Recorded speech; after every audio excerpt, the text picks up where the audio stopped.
Today's story, well, it's not just another news headline. It's a huge warning for anyone who thinks that buying a second passport is their golden ticket to freedom. We're going to break down exactly what is happening at the Norwegian border, and trust me, you'll want to know why it matters. So picture this. You spend a ton of money, maybe a small fortune, on a passport from a beautiful Caribbean country, like St. Kitts or Dominica. The agent, of course, promised you everything, especially that sweet, sweet visa-free access to all Europe. You finally land in Norway, you walk up to the counter, hand over that brand new passport, and you're just waiting to hear the officer say, "Welcome." But that's not what happens. Not even close. Instead, you're pulled aside, you're detained. Suddenly, you're being treated like some kind of criminal, and before you know it, you're on the next flight right back where you came from. The crazy part? Your passport isn't a fake. But in Norway's eyes, it's just not valid anymore. What you've just run into is Norway's new shadow ban. And it's called that because there was no official announcement, no press release. The country just started quietly and effectively blocking entry for anyone holding a passport they got through Citizenship by Investment, or CBI. Since late 2024, immigration officials in Norway have been using a new operational pattern. You know, this isn't some law that was debated in past. Nope, this is a new tactic they're using right there on the front lines at the border. So let me walk you through how it actually plays out. The whole thing is almost deceptively simple. First, you present your Caribbean passport. Then, the officer leans in and asks the million-dollar question. Did you actually travel to this country to get your passport? Or did you just, buy it from an agent? The second you admit you got it through an investment, that you never even stepped foot in the country, bam, the officer declares your passport invalid. Right then and there. And deportation is immediate.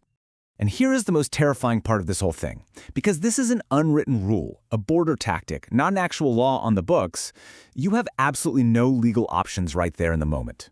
There's no time to call a lawyer, the decision is final, and you are sent packing. So you're probably wondering, how in the world is Norway getting away with this legally? Well, it turns out they're using a very specific and very clever legal loophole to justify all of these denials. The weapon they're using is Section 1711A of the Norwegian Immigration Act. Basically, this law gives border police the power to reject any travel document, any passport, if they feel the way it was issued wasn't sufficiently secure. And here's how they define secure. In Norway, to get a passport, you have to show up in person, you have to give your biometrics on site, it's a whole process. What they see with these CBI programs is the total opposite. You apply through an agent, you never visit the country, and your new passport just shows up in the mail. From their point of view, that is fundamentally insecure. You see what they're doing here? This is absolutely critical to understand. Norway isn't starting a huge diplomatic fight by banning all passports from St. Kitts. No. Instead, they're targeting people one by saying the process used to get that passport is invalid. It's a genius move, really. It lets them block who they want without starting a diplomatic war. But look, this isn't just Norway acting alone. What they're doing is actually part of a much bigger, continent-wide crackdown on these so-called golden passports. And the pressure is coming straight from the European Union. For years now, the EU has seen these programs as a huge security threat. And the reasons are pretty serious.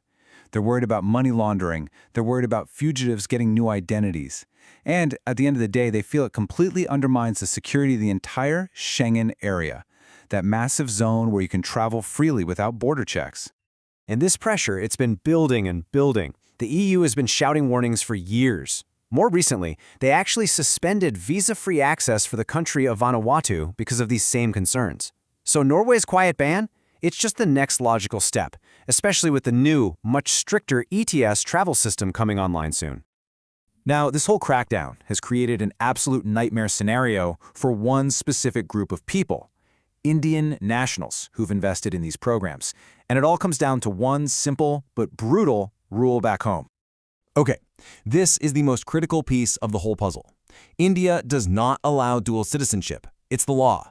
So, for an Indian citizen to get a passport from, say, Dominica, they first have to go through the formal process of surrendering their Indian citizenship and their Indian passport permanently. So just think about what that means. The investor gives up their Indian passport, the one document that has defined their identity their whole life. It's gone. For good. And what do they have to replace it? A very, very expensive Caribbean passport that, as we now see, is suddenly worthless for entering countries like Norway. This leads to a catastrophic situation, a state known in Indian mythology as Trishanku, where you're stuck, suspended between heaven and earth, belonging to neither. These investors are no longer Indian citizens, but their new citizenship isn't being recognized where it counts. They literally become citizens of nowhere, trapped in this horrible, stateless limbo. So if you're holding one of these passports right now, or even thinking about getting one, you need to listen very, very carefully. We need to look at which countries are right in the crosshairs of this new policy. Right now, Norway is specifically targeting passports from what's known as the Caribbean Five. That includes St. Kitts and Nevis, which is the oldest and priciest program. It includes Dominica, probably the cheapest and most popular one, and it also includes Grenada, which is often pitched to investors because it can provide access to a US E2 visa. And please, make no mistake, this is a trend. This is not a one-off. The UK has already revoked visa-free travel for citizens of Dominica, and they cited the exact same security concerns. Norway isn't an anomaly, it's a signal. It's the next domino to fall. And the real question isn't if more countries will do this, but when. So what's the final verdict here? Well, it looks like the era of buying a powerful passport from the comfort of your couch is over. It's ending. Border security everywhere is getting tighter, and what Norway is doing quietly today could easily become a very loud, very official ban across all Europe tomorrow.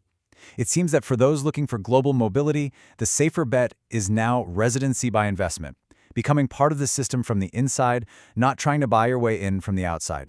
All of this forces us to ask one last very serious question. For the thousands of people who've poured their life savings into these passports, is your escape plan, your ultimate plan B, actually a multi-million-dollar trap?